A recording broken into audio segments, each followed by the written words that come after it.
I want you guys to step back for a moment from what you hear sort of constantly on TV, and just very briefly, in terms of the data that supports mask use in kids and mandates for masks in kids, it is very weak, and that's a fact. But there's a substantial gap between the quality of the data out there supporting masks in kids, yielding any benefit for kids whatsoever, factual, and what we're hearing from some of our public health leadership in other states and nationally. In Florida, we're going to stay close to the data, and we're going to let you know how we feel about the data.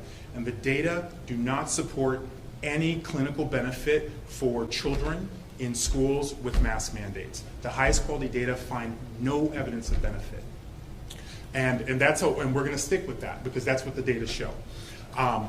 And the other thing I'll just add is that, as a parent, hearing these stories of other parents and what they're going through and seeing other parents around the country, these are impossible situations parents are being put in.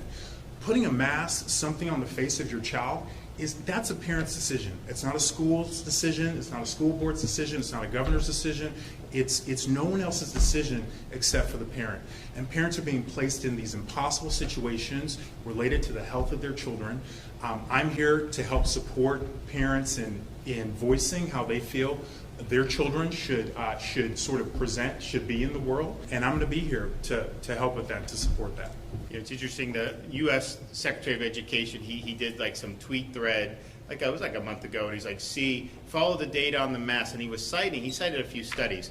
He cited one study from North Carolina which said forced masking of kids work, but it had no control group because that was required in every school. So they just said it worked without comparing it against what if you didn't do that, and people pointed that out immediately.